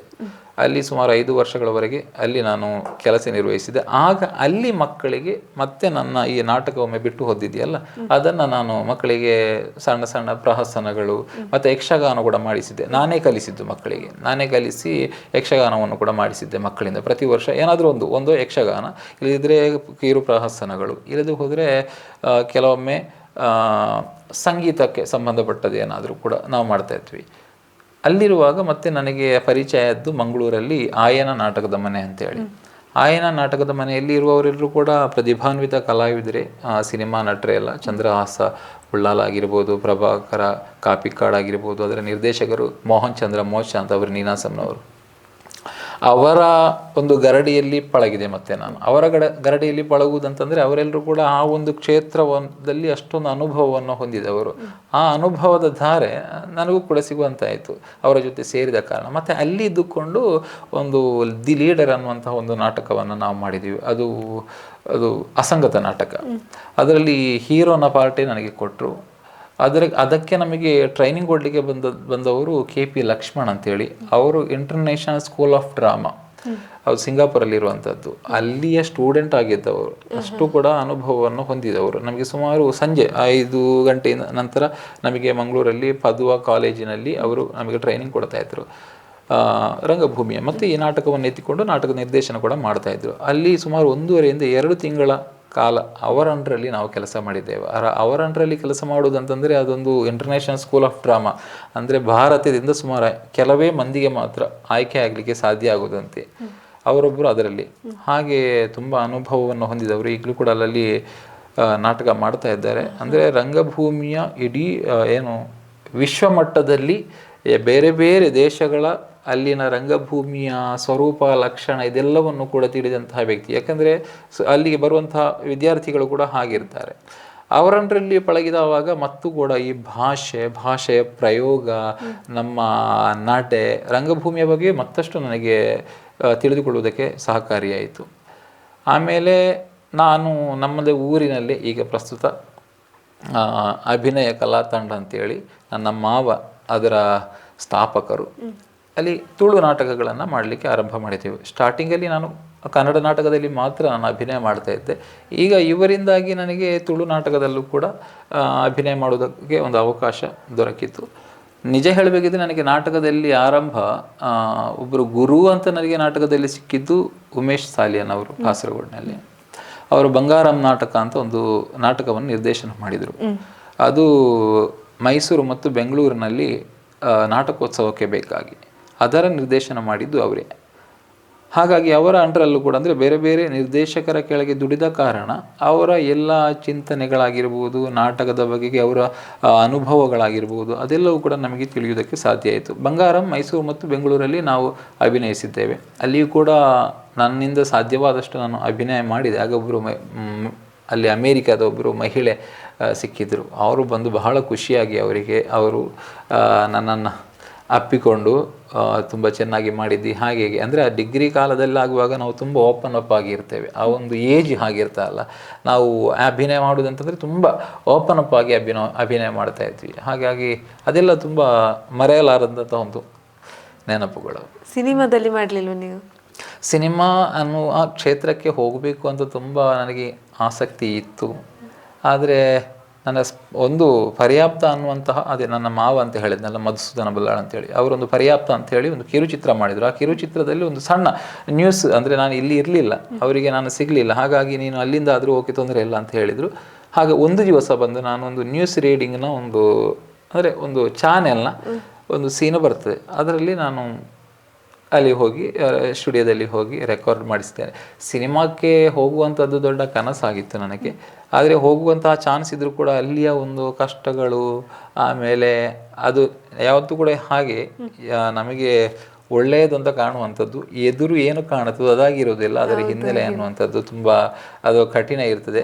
ಜೊತೆಗೆ ನನ್ನ ಉದ್ಯೋಗ, ಈ ಬೇರೆ ಬೇರೆ ಆಸಕ್ತಿಯ ಕ್ಷೇತ್ರಗಳು, ಇದನ್ನೆಲ್ಲ ಹೊಂದಿಸಿಕೊಂಡು ಹೋಗುವಂಥದ್ದು ತುಂಬ ಕಷ್ಟ. ಹಾಗಾಗಿ ನನಗೆ ಅದರ ಆಸಕ್ತಿ ಇದ್ದರೂ ಕೂಡ ಅದನ್ನು ಮತ್ತೆ ನಾನು ಮುಂದುವರಿಸಿಕೊಂಡು ಹೋಗಲಿಲ್ಲ. ಮುಂದಕ್ಕೆ ಅಭಿನಯ ಮಾಡುವುದಕ್ಕೆ ಅವಕಾಶ ಸಿಕ್ಕರೆ ಹೋಗಬೇಕು ಅಂತ ಇದ್ದೇನೆ. ಈಗ ನೀವು ನಾಟಕ, ಯಕ್ಷಗಾನದ ಬಗ್ಗೆ ತಮ್ಮ ಅನುಭವಗಳನ್ನು ಹಂಚಿಕೊಂಡಿದ್ದೀರಿ. ಈಗ ಇನ್ನೊಂದು ಕ್ಷೇತ್ರ ಅಂತ ಹೇಳಿದ್ರೆ ನೀವು ಗಮಕದಲ್ಲಿ ಕೂಡ ತುಂಬ ಚೆನ್ನಾಗಿ ವಾಚನವನ್ನು ಮಾಡ್ತೀರಿ ಅನ್ನುವಂಥದ್ದನ್ನು ತಿಳ್ಕೊಂಡಿದ್ದೇನೆ. ಇದರ ಬಗ್ಗೆ ಹೇಳೋದಾದರೆ? ಗಮಕ ವಾಚನ ಅನ್ನುವಂಥದ್ದು ನಾನು ಅದನ್ನೊಂದು ಶಾಸ್ತ್ರೀಯವಾದ ರೀತಿಯಲ್ಲಿ ಕಲಿತಿಲ್ಲ. ಆದರೆ ಗಮಕಕ್ಕೆ ನನಗೆ ಪ್ರೇರಣೆ ನಾನು ಹೇಳಿದ್ದೆ ನನ್ನ ಗುರುಗಳೇ ಅಂತೇಳಿ. ಅದರ ಜೊತೆಗೆ ನಾನು ಗಮಕ ಕೇಳುವುದರಲ್ಲೂ ಕೂಡ ನನಗೆ ತುಂಬ ಆಸಕ್ತಿ. ಜೊತೆಗೆ ಅದಲ್ಲದೆ ನನಗಿದು ಹೇಗೆ ಸಹಾಯಕವಾಯಿತು ಅಂತಂದರೆ, ನಾನು ಈ ಯಕ್ಷಗಾನ ಕ್ಷೇತ್ರ ಅನ್ನುವಂಥದ್ದು, ನಾಟಕ, ಇದೆಲ್ಲವೂ ಕೂಡ ಒಂದು ಪರಿಪೂರ್ಣವಾದ ಕಲೆ. ಅದರಲ್ಲಿ ಸಾಹಿತ್ಯ, ಸಂಗೀತ, ಅಭಿನಯ, ನೃತ್ಯ ಎಲ್ಲವನ್ನು ಕೂಡ ಒಳಗೊಂಡದ್ದು. ಹಾಗಾಗಿ ನಾನು ಯಕ್ಷಗಾನ ಕಲಿಯುವಾಗಲೇ ಚೆಂಡೆ ಕೂಡ ವಾದನ ಮಾಡ್ತೇನೆ. ನಾನು ಹೇಳಿದ್ನಲ್ಲ, ಅದು ನನಗೇ ಗೊತ್ತಿಲ್ಲದೆ ಅದು ಬರ್ತಾ ಇತ್ತು, ಅಂದರೆ ನನ್ನ ಬ್ಲಡ್ಡಲ್ಲಿ ಇದೆ ಅಂತ ಹೇಳುವ ಕಾರಣದಿಂದಾಗಿ. ಹಾಗೆ ಇದು ಗಮಕ ಕೂಡ ನಾನು ಹಾಡುವುದನ್ನು ಕೇಳಿ, ಯಕ್ಷಗಾನದ ಭಾಗವತರು ಏನು ಹಾಡ್ತಾ ಇದ್ರು ಅದನ್ನು ಕೇಳಿಯೇ ನಾನು ಅನೇಕ ಪಂಚವಟಿಯ ತುಂಬ ಪದ್ಯಗಳನ್ನು ನಾನು ಬೈಹಾರ್ಟ್ ಹೇಳ್ತಾ ಇದ್ದೆ. ನೋಡಿ, ನಿರ್ಮಲ ಜಲ ಸಮೀಪದಿ ಮಾಡಿಕೊಂಡರು ಪರ್ಣಶಾಲೆಯ ಈ ಹಾಡಾಗಿರ್ಬೋದು, ಆಮೇಲೆ ಶೂರ್ಪನಖೆಯ ಹಾಡಾಗಿರ್ಬೋದು, ಇದೆಲ್ಲವೂ ಕೂಡ ನನಗೆ ಕೇಳಿ ಬೈಹಾರ್ಟ್ ಬರ್ತಾ ಇತ್ತು. ಈ ಹಾಡುಗಳೇ ನನಗೊಂದು ಗಮಕ ವಾಚನಕ್ಕೆ ಪ್ರೇರಣೆಯನ್ನು ನೀಡಿದ್ದು. ಗಮಕದ ಬಗೆಗೆ ನಾನು ಅದನ್ನು ಶಾಸ್ತ್ರೀಯವಾಗಿ ಕಲಿತವಲ್ಲ, ಆದರೆ ಈ ಯಕ್ಷಗಾನದ ಶೈಲಿಯನ್ನು ಉಪಯೋಗಿಸಿ ನಾನು ಗಮಕವನ್ನು ಹಾಡ್ತೇನೆ. ನಾನು ಗಮಕ ಹಾಡುವಿಕೆಯ ಜೊತೆಗೆ ನನಗೆ ಅದಕ್ಕಿಂತ ಇಷ್ಟ ಯಾವುದು ಅಂತಂದರೆ ಗಮಕ ವಾಚನ ಮಾಡೋದಲ್ಲ, ಅದನ್ನು ವಿವರಿಸಿ ಹೇಳುವಂಥದ್ದು. ಯಾಕಂದರೆ ಯಕ್ಷಗಾನದ ಅರ್ಥಗಾರಿಕೆ ನನಗೆ ಆಲ್ರೆಡಿ ಗೊತ್ತಿರುವ ಕಾರಣ ಅದನ್ನು ವಿವರಿಸಿ ಹೇಳಲಿಕ್ಕೆ, ಅದು ಸಾಮಾನ್ಯವಾಗಿ ಗಮಕ ವಾಚನ ಮಾಡುವಾಗ ಅದು ಕುಮಾರವ್ಯಾಸ ಭಾರತ ಆಗಿರ್ಬೋದು, ಹರಿಶ್ಚಂದ್ರ ಕಾವ್ಯ ಆಗಿರ್ಬೋದು, ಇವೆಲ್ಲವೂ ಕೂಡ ನಮಗೆ ತಿಳಿದಂತಹ ಕಥೆಗಳಾಗುವಾಗ ಆ ಪಾತ್ರಗಳ ಹಿನ್ನೆಲೆ, ಸ್ವರೂಪ, ಗುಣಲಕ್ಷಣ ಏನಿದೆ ಇದನ್ನೆಲ್ಲ ಇಟ್ಟುಕೊಂಡು ಮತ್ತೆ ವರ್ತಮಾನಕ್ಕೆ ಹೊಂದಿಸಿಕೊಂಡು ನಮಗೆ ಅದನ್ನು ಒಂದು ಅರ್ಥಗಾರಿಕೆಯ ಶೈಲಿಯಲ್ಲಿ ಹೇಳಲಿಕ್ಕೆ ಆಗ್ತದೆ. ಇತ್ತೀಚೆಗೆ ನಾವು ಮಾಣಿಲ ಅನ್ನೋ ಒಂದು ಸ್ಥಳದಲ್ಲಿ ಉದ್ಯೋಗ ಪರ್ವದಿಂದ ಆಯ್ದಂತಹ ಕೆಲವು ಹಾಡುಗಳನ್ನು ನನ್ನ ಅಣ್ಣ ಹಾಡಿದ್ದು. ಅಣ್ಣ ಭಾಗವತಿಕೆಯನ್ನು ಕಲ್ತಿದ್ದಾರೆ, ಅಂದರೆ ಸಂಪೂರ್ಣವಾಗಿ ಕಲ್ತಿದ್ದಾರೆ ಅಂತಲ್ಲ, ಆದರೆ ಅವರೊಂದು ಅರ್ಧಕ್ಕಿಂತ ಜಾಸ್ತಿ ಕಲ್ತಿದ್ದಾರೆ. ಹಾಗೆ ಅಣ್ಣ ಅದನ್ನು ವಾಚನ ಮಾಡಿದರು, ನಾನು ಅದರ ವ್ಯಾಖ್ಯಾನವನ್ನು ಮಾಡಿದೆ. ಅದನ್ನು ವ್ಯಾಖ್ಯಾನ ಅಂತ ಹೇಳುವಂಥದ್ದು ವ್ಯಾಖ್ಯಾನ ಮಾಡಿದೆ. ವ್ಯಾಖ್ಯಾನ ಮಾಡುವಾಗ ಅದಕ್ಕೊಂದು ವಿಶೇಷವಾದ ಶೈಲಿಯನ್ನು ನಾನು ಒಳಪಡಿಸಿದೆ. ಅಂದರೆ ಒಂದು ಯಕ್ಷಗಾನದ ಅರ್ಥಗಾರಿಕೆಯನ್ನು ಹೇಳುವ ಹಾಗೆ ಮತ್ತು ಪ್ರಚಲಿತವಾಗಿರುವಂತಹ ಕೆಲವೊಂದು ಘಟನೆಗಳನ್ನು ಸಮೀಕರಿಸಿಕೊಂಡು ಹೇಳುವ ಸಂದರ್ಭದಲ್ಲಿ ಅಲ್ಲಿಯ ನೋಡುಗರಿಗೆ ಅವರಿಗೆ ತುಂಬ ಖುಷಿ ಅಂತ ಅನ್ನಿಸ್ತು. ಯಾಕಂದರೆ ಅದು ಕರ್ಣನನ್ನು ಸಾಮಾನ್ಯ ವ್ಯಕ್ತಿಯನ್ನಾಗಿಸಿಕೊಂಡು ಆತನ ಜೀವನವನ್ನು ವರ್ತಮಾನದ ವ್ಯಕ್ತಿಗಳಿಗೆ ಮತ್ತು ಘಟನೆಗಳಿಗೆ ಹೋಲಿಸಿಕೊಂಡು ನಾನು ಅದನ್ನು ವ್ಯಾಖ್ಯಾನ ಮಾಡಿದೆ. ಅಂದರೆ ಅದಕ್ಕೊಂದು ಹೊಸ ಸ್ವರೂಪವನ್ನು ಕೊಡಲಿಕ್ಕೆ ನಾನು ಪ್ರಯತ್ನ ಪಟ್ಟದ್ದು ಅಷ್ಟೇ. ಹಾಗೆ ಕಾವ್ಯವಾಚನ ನನ್ನ ಗುರುಗಳಿಂದ ಒಂದು ಬಂದಂತಹ ಮತ್ತು ಆ ಬಗ್ಗೆ ಒಂದು ಅಭಿರುಚಿ ಅನ್ನುವಂಥದ್ದು ಯಕ್ಷಗಾನದಿಂದ ನನಗೆ ಮೂಡಿದ್ದು ಕಾವ್ಯವಾಚನ ಅಂತ ಹೇಳೋದು. ಈ ಸಾಂಸ್ಕೃತಿಕ ಕ್ಷೇತ್ರ ಮಾತ್ರ ಅಲ್ಲದೆ ನಿಮಗೆ ಈಗ ಸಾಹಿತ್ಯಾಸಕ್ತಿ, ಬರವಣಿಗೆ, ಚಿತ್ರಕಲೆ ಈ ಕ್ಷೇತ್ರಗಳಲ್ಲಿ ಕೂಡ ಒಲವಿದೆ. ಸೊ ಇದೆಲ್ಲ ಹೇಗೆ ಹುಟ್ಟಿಕೊಂಡಿತು ಅಂತ? ನಿಜ ಹೇಳಬೇಕಿದ್ರೆ ನನಗೆ ಇದೆಲ್ಲದಕ್ಕೂ ಮೂಲ ಪ್ರೇರಣೆ ಬದುಕಿನಲ್ಲಿಯೂ ಬಾಲ್ಯದಲ್ಲಿನ ಬಡತನ. ಹಾಗಾಗಿ ನಾನು ನಿರಂತರವಾಗಿ ಏನಾದರೂ ಒಂದು ಕೆಲಸದಲ್ಲಿ ತೊಡಗಿಸಿಕೊಳ್ತಾ ಇದ್ದೆ. ಮತ್ತು ಇದೆಲ್ಲದಕ್ಕೂ ಮೂಲ ಪ್ರೇರಣೆ ಅಂದರೆ ನನ್ನ ತಾಯಿ ಯಾವತ್ತೂ ಕೂಡ ನಮ್ಮನ್ನು ಸುಮ್ಮನೆ ಕೂತ್ಕೊಳ್ಳಿಕ್ಕೆ ಬಿಡ್ತಾ ಇರಲಿಲ್ಲ. ಏನಾದರೂ ಒಂದು ಮಾಡು, ಅದು ಮಾಡು, ಇದು ಮಾಡು, ಹಾಗೆ ಮಾಡು. ಮತ್ತು ಯಾವತ್ತೂ ಕೂಡ ನಮಗೆ ಹೇಳ್ತಾ ಇದ್ದ ಮಾತು, ಕಿವಿ ಮಾತು ಇಷ್ಟೇ, ನಮ್ಮ ಕಾಲ ಮೇಲೆ ನಾವು ನಿಲ್ಲಬೇಕು, ಆಮೇಲೆ ಏನಾದರೂ ಒಂದು ಕೆಲಸ ಮಾಡಬೇಕು, ಕೆಲಸ ಇಲ್ಲದೆ ಕೂತ್ಕೊಳ್ಬೋದು. ಹಾಗೆ ನಾನು ಚಿಕ್ಕಂದಿನಿಂದಲೇ ಏನಾದರೂ ಗೀಚುವಂಥದ್ದು, ಆಟ ಆಡುವಂಥದ್ದು, ಏನಾದರೂ ಒಂದು ಕೆಲಸ, ನಾನು ಸುಮ್ಮನೆ ಕೂತ್ಕೊಳ್ತಾ ಇರಲಿಲ್ಲ. ಚಿತ್ರಕಲೆ ಅನ್ನುವಂಥದ್ದು ನನಗೆ ಒಲಿದು ಬಂದದ್ದು. ನನ್ನ ಮಾವ ಕೂಡ ಒಬ್ಬರು ಚಿತ್ರ ಕಲಾಗಾರರು. ಅಂದರೆ ಮಾವ ಅಂತ ಹೇಳುವಾಗ ನನ್ನ ಅಮ್ಮನ ಅಂದರೆ ಕುಟುಂಬದ ಹಿನ್ನೆಲೆ ಹಾಗೆ ಬರ್ತದೆ. ಜೊತೆಗೆ ನನಗೆ ಪ್ರೇರಣೆ ಅಂದರೆ ನನ್ನ ಅಣ್ಣ ಚಿಕ್ಕವನಿರುವಾಗ ಚಿತ್ರ ಮಾಡ್ತಾ ಇದ್ದ. ಅದನ್ನು ನಾನು ಕೂಡ ನೋಡ್ತಾ ಇದ್ದೆ. ನೋಡಿ ಅಣ್ಣ ನನಗಿಂತ ಚೆನ್ನಾಗಿ ಚಿತ್ರ ಬಿಡಿಸ್ತಾ ಇದ್ದೆ ಆವಾಗ. ಆಮೇಲೆ ನಾನೇನು ಮಾಡಿದೆ ಅಂದರೆ ಅದನ್ನು ನಿರಂತರವಾಗಿ ನಾನು ಕೂಡ ಮಾಡಲಿಕ್ಕೆ ಆರಂಭ ಮಾಡಿದೆ. ಮತ್ತು ಅದನ್ನು ಅಣ್ಣ ಈಗ ನಿಲ್ಲಿಸಿದ್ದಾನೆ, ನಾನು ಮುಂದುವರಿಸಿಕೊಂಡು ಹೋಗ್ತಾ ಇದ್ದೇನೆ. ಈಗಲೂ ಕೂಡ ನಾನು ಮನೆಯಲ್ಲಿ ಫ್ರೀ ಸಿಕ್ಕಿದರೆ ಮೊದಲು ನನ್ನ ಕಣ್ಣು ಹೋಗುವಂಥದ್ದು ಬ್ರಷ್ನ ಕುಂಚದ ಕಡೆಗೆ. ಈಗಲೂ ತುಂಬ ಚಿತ್ರಗಳನ್ನು ಮನೆಯಲ್ಲಿ ಮಾಡಿಟ್ಟಿದ್ದೇನೆ. ಜೊತೆಗೆ ನಾನು ಗೌರ್ಮೆಂಟ್ ಕಾಲೇಜಲ್ಲಿ 2008ರಲ್ಲಿ ಕಲಿತಾ ಇರುವಂತಹ ಸಂದರ್ಭದಲ್ಲಿ ನ್ಯಾಕ್ನ ಒಂದು ವಿಸಿಟಿಂಗ್ ಇರ್ತದೆ. ವಿಸಿಟ್ ಮಾಡುವ ಸಂದರ್ಭದಲ್ಲಿ ನನ್ನ ಚಿತ್ರ ಪ್ರದರ್ಶನವನ್ನು ಕೂಡ ಮಾಡಿದ್ದೇನೆ. ಅಲ್ಲಿಯೂ ಕೂಡ ನಾನು ಅಕ್ಷರಗಳ ಚಿತ್ರವನ್ನು ಮಾಡ್ತಾ ಇದ್ದೆ. ಅಕ್ಷರಗಳ ಚಿತ್ರ ಅಂದರೆ ಅಕ್ಷರವನ್ನು ಬರದೇ ಚಿತ್ರ ಮಾಡುವಂಥದ್ದು, ಸಣ್ಣದಾಗಿ. ಅದಕ್ಕೆ ಪ್ರೇರಣೆ ಅಂದರೆ ನನ್ನ ಗೆಳೆಯ ಮೋಹನ್ ಪಡ್ರೆ ಅಂತೇಳಿ ಗೊತ್ತಿರ್ಬೋದು. ಅವರು ಮಾಡ್ತಾಯಿದ್ರು, ತುಂಬ ಚೆನ್ನಾಗಿ ಮಾಡ್ತಾಯಿದ್ರು. ಆಮೇಲೆ ಅದನ್ನು ನೋಡಿ ನಾನು ಕೂಡ ಕಲಿತೆ. ಆಮೇಲೆ ಇತ್ತೀಚೆಗೆ ನಾನು ಈ ಪೆನ್ಸಿಲ್ ಆರ್ಟನ್ನು ಬಿಟ್ಟು ಕ್ಯಾನ್ವಾಸ್ಗೆ ಹೋಗಿ ಈಗ ಮನೆಯಲ್ಲಿ ತುಂಬ ಚಿತ್ರಗಳನ್ನು ಮಾಡಿಡ್ತೇನೆ. ಅಂದರೆ ಫ್ರೀ ಇರುವಾಗೆಲ್ಲ ನನ್ನ ಸಮಯವನ್ನು ನಾನು ಕಳೆಯುವಂಥದ್ದು ಚಿತ್ರ ಮಾಡುವ ಮೂಲಕ. ಚಿತ್ರಗಾರಿಕೆ ಇಲ್ಲ ಅಂತ ಆದರೆ ಆಮೇಲಿನದ್ದು ಸಾಹಿತ್ಯ ಅನ್ನುವಂಥದ್ದು. ಸಾಹಿತ್ಯ ಬರವಣಿಗೆ ನನಗೆ ಮೂಲ ಪ್ರೇರಣೆ ಸರ್ಕಾರಿ ಕಾಲೇಜು ಕಾಸರಗೋಡಿನಲ್ಲಿ ನಾನು ಕಲಿಯುವ ಸಂದರ್ಭದಲ್ಲಿ ಡಾಕ್ಟರ್ ರಾಧಾಕೃಷ್ಣ ಬೆಳ್ಳೂರು, ಆಮೇಲೆ ರತ್ನಾಕರ ಮಲ್ಲಮೂಲೆ ಸರ್, ಜೊತೆಗೆ ಮಹೇಶ್ವರಿ ಮೇಡಮ್, ಇವರೆಲ್ಲರೂ ಕೂಡ ಅವರೆಲ್ಲ ಘಟಾನುಘಟಿಗಳು. ಅವರ ಶಿಷ್ಯನಾಗಿ ಬೆಳೆದ ಕಾರಣ ನನಗೆ ಅದು ಸಿದ್ಧಿಸಿತು. ಮತ್ತು ಬರಿ ಅಂತ ಹೇಳ್ತಾ ಇದ್ದರು. ಅಲ್ಲಿ ಸಣ್ಣ ಬರವಣಿಗೆಯ ಮೂಲಕ ನಾನು ಆರಂಭಿಸಿದೆ. ನಾನು ಅದಕ್ಕಿಂತ ಮೊದಲು ಕೂಡ ಬರೀತಾ ಇದ್ದೆ. ಆದರೆ ಒಂದು ಶೇಪ್ ಅಂತ ಇರ್ತಲ್ಲ, ಒಂದು ಬರವಣಿಗೆಯನ್ನು ತಿದ್ದುವಿಕೆ ಅನ್ನುವಂಥದ್ದು ಬಹು ಮುಖ್ಯ. ಹಾಗೆ ಅವರು ತಿದ್ದಿ ಹೀಗೆ ಬರಿ ಹಾಗೆ ಬರಿ ಅಂತ ಹೇಳ್ತಾ ಇದ್ದರು. ಅವರ ತಿದ್ದುವಿಕೆ ನನ್ನನ್ನು ಕೆಲವೊಂದು ಕೃತಿಗಳನ್ನು ಪ್ರಕಟಿಸುವಲ್ಲಿವರೆಗೆ ಬಂದು ನಿಲ್ಲಿಸಿತು. ಆ ಸಂದರ್ಭದಲ್ಲಿ ನಾನು ಕಥೆಗಳನ್ನು ಬರೀತಾ ಇದ್ದೆ, ಹನಿಗವನಗಳನ್ನು ಬರೀತಾ ಇದ್ದೆ. ಆಮೇಲೆ ಹನಿಗವನ ಅಂತ ಹೇಳುವಾಗ ನನಗೆ ಅದು ಶಾಲೆಯಲ್ಲಿ ಲಭಿಸಿದ್ರೆ ನನ್ನ ಅಣ್ಣ ಚುಟುಕುಗಳನ್ನು ಬರೀತಾ ಇದ್ರು. ಈ ಚಿತ್ರಗಾರಿಕೆ ಮತ್ತು ಸಾಹಿತ್ಯಕ್ಕೆ ಮುಖ್ಯ ಪ್ರೇರಣೆ ಅಂದರೆ ನನ್ನ ಅಣ್ಣನೇ, ಅವರು ಬರಿತಾ ಇದ್ರು. ಇಲ್ಲಿ ತಿದ್ದುವಿಕೆ ಕಾರ್ಯ ನಡೆಯಿತು. ಹಾಗೆ ಆಮೇಲೆ ನಾನು ಅಲ್ಲಿ ಲಲಿತ ಪ್ರಬಂಧಗಳನ್ನು, ಚುಟುಕುಗಳನ್ನು, ಆಮೇಲೆ ವ್ಯಕ್ತಿ ಚಿತ್ರ ಒಬ್ಬೊಬ್ಬರ ಬಗೆಗೆ ಬರೆಯುವಾಗ ಶೇಣಿಯವರ ಜೊತೆಗೊಂದು ಸಂದರ್ಶನವನ್ನು ಮಾಡಲಿಕ್ಕೆ, ಹೀಗೆ ಬೇರೆ ಬೇರೆ ಸಾಹಿತ್ಯದ ಪ್ರಕಾರಗಳಲ್ಲಿ ತೊಡಗಿಸಿಕೊಳ್ಳುವುದಕ್ಕೆ ನನಗೆ ಅವಕಾಶ ಸಿಕ್ಕಿತು. ಹಾಗೆ ಅದು ಮುಂದುವರಿದು ಕವಿತೆಗಳನ್ನು ಬರೆಯುವ ಸಂದರ್ಭದಲ್ಲಿ ನನಗೆ ಪ್ರಶಸ್ತಿಗಳು ಬಂತು, ಕಥೆಗಳನ್ನು ಬರೆಯುವಾಗ ಪ್ರಶಸ್ತಿಗಳು ಬಂತು. ಹೀಗೆ ಇದು ಪ್ರಶಸ್ತಿಗಳೇನಾಗ್ತಂದರೆ ಮತ್ತೆ ನಮ್ಮನ್ನು ಬೆಳೆಸಿಕೊಂಡು ಹೋಗ್ತದೆ, ಮತ್ತು ಅದೊಂದು ಪ್ರೇರಣೆಯಾಗಿ ನಾವು ಅದರಲ್ಲಿ ತೊಡಗಿಸಿಕೊಳ್ಳುವುದಕ್ಕೆ ಸಾಧ್ಯವಾಗ್ತದೆ. ಹಾಗೆ ನಾನು ಮೊದಲು ಅಲ್ಲಿಯೇ ಬರೆದಂತಹ, ಅಂದರೆ ಸರ್ಕಾರಿ ಕಾಲೇಜಿನಲ್ಲಿ ನಾನು ಕಲಿಯುತ್ತಿರುವ ಸಂದರ್ಭದಲ್ಲಿ ಬರೆದಂತಹ ಎಲ್ಲ ಕವನಗಳನ್ನು ಒಟ್ಟು ಸೇರಿಸಿ ನಾನು ಮೊದಲ ಹೆಜ್ಜೆ ಅಂತ ಹೇಳಿ ನಾನೊಂದು ಕವನ ಸಂಕಲನವನ್ನು ಉಪ್ಪಿನಂಗಡಿಯಲ್ಲಿ ದಕ್ಷಿಣ ಕನ್ನಡ ಜಿಲ್ಲಾ ಸಾಹಿತ್ಯ ಸಮ್ಮೇಳನದಲ್ಲಿ ನಾನು ಬಿಡುಗಡೆ ಮಾಡ್ತೇನೆ. ಪ್ರದೀಪ್ ಕುಮಾರ್ ಕಲ್ಕೂರ ಸರ್ ಅವರು ದಕ್ಷಿಣ ಕನ್ನಡ ಜಿಲ್ಲಾ ಸಾಹಿತ್ಯ ಪರಿಷತ್ತಿನ ಅಧ್ಯಕ್ಷರಾಗಿದ್ದ ಸಂದರ್ಭ, ಅವರು ಪುಸ್ತಕ ಪ್ರಕಟಣೆಗೆ ಅಂತೇಳಿ ಸಣ್ಣ ಮೊತ್ತವನ್ನು ಕೊಡ್ತೇನೆ ಅಂತ ಒಂದು ಪೇಪರ್ನಲ್ಲಿ ನಾನು ನೋಡಿ ನನ್ನ ಕವನಗಳನ್ನೆಲ್ಲ ಒಟ್ಟು ಸೇರಿಸಿ ಅವರಲ್ಲಿ ಹೋಗಿ ಮಾತನಾಡಿದೆ, ಪ್ರಕಟಿಸಿ, ತೊಂದರೆ ಇಲ್ಲ, ಆರಂಭದಲ್ಲಿ ಅದರ ಹಣವನ್ನೆಲ್ಲ ಎಷ್ಟು ಖರ್ಚಾಗ್ತದೆ ನೀವು ನೋಡ್ಕೊಳ್ಬೇಕು, ಆಮೇಲೆ ನಾವು ಕೊಡ್ತೇವೆ, ನೀವು ಅದರ ಲಿಸ್ಟ್ ತಂದು ಕೊಟ್ಟರೆ ಸಾಕು ಎಷ್ಟು ಖರ್ಚಾಯಿತು ಅಂತೇಳಿ. ಹಾಗೆ ಮೊದಲ ಹೆಜ್ಜೆ ಅನ್ನುವಂತಹ ಕವನ ಸಂಕಲನವನ್ನು ನಾನು ಅದೇ ಉಪ್ಪಿನಂಗಡಿಯಲ್ಲಿ ನಡೆದಂತಹ ಸಾಹಿತ್ಯ ಸಮ್ಮೇಳನದಲ್ಲಿ ಬಿಡುಗಡೆ ಮಾಡಿದ್ದು. ಈಗ ಮೊದಲ ಹೆಜ್ಜೆ ನಿಮ್ಮ ಚೊಚ್ಚಲ ಕೃತಿ.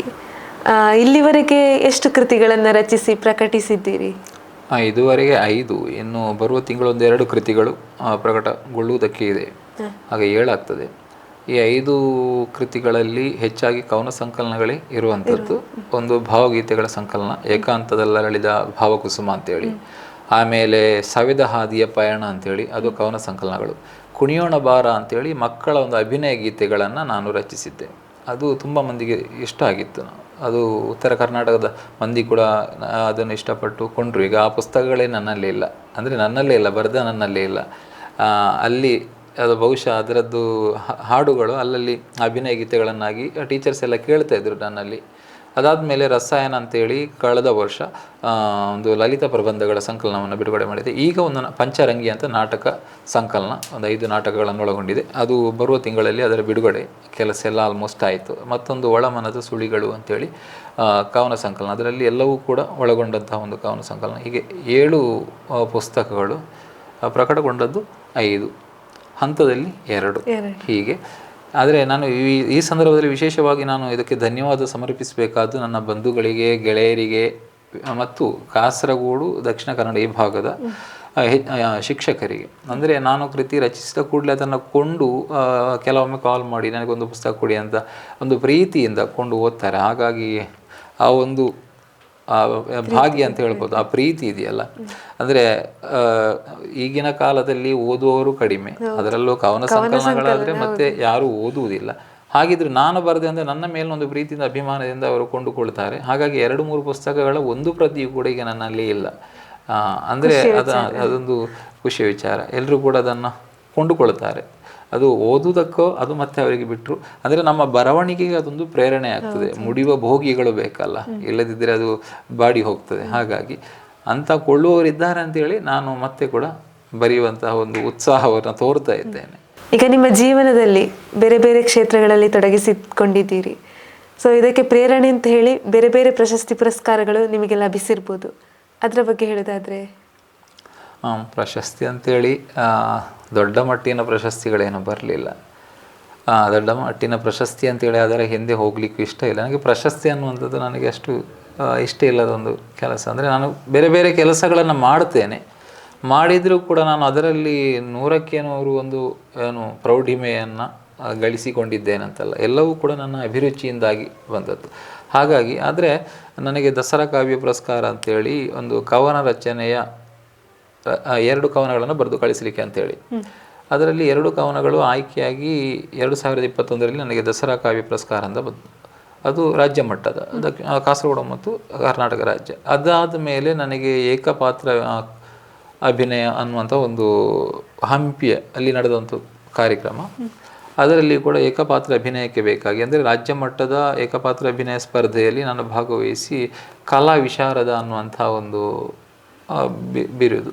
ಆಮೇಲೆ ಹೆಚ್ಚಾಗಿ ನನ್ನ ಸಾಹಿತ್ಯ ಬರವಣಿಗೆಗೆ ಸಿಕ್ಕಿತ್ತು ಒಂದು ಚಿನ್ನದ ಒಂದು ಕಾಯಿನ್, ಅಂದರೆ ಪದಕದ ಹಾಗೆ, ಆಮೇಲೆ ಸಿಲ್ವರ್, ಮತ್ತು ನಾಟಕಕ್ಕೆ ಬೇಕಾಗಿ ಉತ್ತಮ ನಟ ಪ್ರಶಸ್ತಿಗಳು, ಹೀಗೆ ಕೆಲವೊಂದು ಪ್ರಶಸ್ತಿಗಳು ಬಂದಿವೆ. ಇದೆಲ್ಲ ನಾನು ಈಗಲೂ ಕೂಡ ಇಷ್ಟಪಡುವುದಷ್ಟೇ. ಅಂದರೆ ನಾನು ಏನಾದರೂ ಮಾಡಿದ ಕೆಲಸಕ್ಕೆ ಪ್ರಶಸ್ತಿ ಬರಬೇಕೇ ಹೊರತು ಮಾಡದ ಕೆಲಸಕ್ಕೂ ಏನೋ ಬರಬಾರದು ಅಂತೇಳಿ. ಹಾಗಾಗಿ ಇದೆಲ್ಲ ನನಗೆ ಒಂದು ಖುಷಿ ಕೊಟ್ಟಂತಹ ಕೆಲವೊಂದು ಸನ್ನಿವೇಶಗಳು ಮತ್ತು ಪ್ರಶಸ್ತಿಗಳು ಅಂತೇಳಿ. ಮತ್ತು ಕುಣಿಯೋಣ ಬಾರ ಅನ್ನುವಂತಹ ಕೃತಿಗೆ ನಾನು ಹೇಳಿದ್ನಲ್ಲ, ಮಕ್ಕಳ ಕೃತಿ ಅಂತೇಳಿ, ಅದಕ್ಕೆ ನೃಪತುಂಗ ಪ್ರಶಸ್ತಿ ಅಂತ ಬಂತು. ಅದು ನನ್ನ ಪುಸ್ತಕಕ್ಕೆ ಬಂದಂತಹ ಒಂದು ಪ್ರಶಸ್ತಿ. ಈಗ ನೀವು ಹಲವಾರು ಕ್ಷೇತ್ರಗಳಲ್ಲಿ ಸಾಧನೆಯನ್ನು ಮಾಡ್ತಾ ಇರುವಂಥವರು. ಯಕ್ಷಗಾನ ಇರ್ಬೋದು, ನಾಟಕ ಇರ್ಬೋದು, ಸಾಹಿತ್ಯ ಇರ್ಬೋದು, ಚಿತ್ರಕಲೆ ಇರ್ಬೋದು, ಗಮಕ ಇರ್ಬೋದು, ಹೀಗೆ ಹಲವಾರು ಕ್ಷೇತ್ರಗಳಲ್ಲಿ ತೊಡಗಿಸಿಕೊಂಡಿದ್ದೀರಿ. ಇದರೊಟ್ಟಿಗೆ ಸಾಂಸಾರಿಕ ಜೀವನವನ್ನು ಕೂಡ ನಡೆಸ್ತಾ ಇರುವವರು. ಯಾವ ರೀತಿಯಲ್ಲಿ ಸಮತೋಲನ ಮಾಡ್ತೀರಿ? ಮತ್ತು ಸಾಂಸಾರಿಕ ಜೀವನದ ಬಗ್ಗೆ, ಈಗದ ಸಾಂಸಾರಿಕ ಜೀವನದ ಬಗ್ಗೆ ಹೇಳೋದಾದ್ರೆ? ನಾನು ನನ್ನ ಈ ಅಧ್ಯಾಪನ ವೃತ್ತಿಯನ್ನು ಆರಂಭಿಸಿದ್ದು ಮಂಗಳೂರಿನ ಕೆನರಾ ಪ್ರೌಢಶಾಲೆ ಡೊಂಗರಕೇರಿ ಅಲ್ಲಿ 5.5-6 ವರ್ಷಗಳವರೆಗೆ ಕೆಲಸ ನಿರ್ವಹಿಸಿ ಆಮೇಲೆ ನಾನು ಮಹೇಶ್ ಕಾಲೇಜಲ್ಲಿ 2 ವರ್ಷಗಳವರೆಗೆ ನಾನು ಉಪನ್ಯಾಸಕನಾಗಿ PUಗೆ ಉಪನ್ಯಾಸಕನಾಗಿದ್ದೆ. ಅಲ್ಲಿಂದ ನನಗೆ ಕೇರಳ PSC ನಾನು ಕೆನರಾದಲ್ಲಿರುವಾಗಲೇ ಬರೆದಿದ್ದೆ. ಹಾಗೆ ಇಲ್ಲಿ PSC ನನಗೆ ಲಭಿಸಿ ಈಗ ಇದು 7ನೇ ವರ್ಷ ಕೇರಳ ಸರ್ಕಾರದ ಕೆಲಸ ನನಗೆ ಸಿಕ್ಕಿತು. ಅದು ನಾನು ಕುಂಜತ್ತೂರನ್ನು ಆಯ್ಕೆ ಮಾಡಿದೆ. ಪ್ರಸ್ತುತ ನಾನು ಕುಂಜತ್ತೂರಿನಲ್ಲಿ ಕಳೆದ 7 ವರ್ಷಗಳಿಂದ UPST ಅಂತಂದರೆ ಹಿರಿಯ ಪ್ರಾಥಮಿಕ ಮಕ್ಕಳಿಗೆ ಬೋಧಿಸ್ತಾ ಇದ್ದೇನೆ. ಇದು ನನ್ನ ವೃತ್ತಿಯ ಜೊತೆಗೆ ಇದನ್ನೆಲ್ಲ ನಾನು ನಿಭಾಯಿಸಿಕೊಂಡು ಹೋಗ್ತೇನೆ.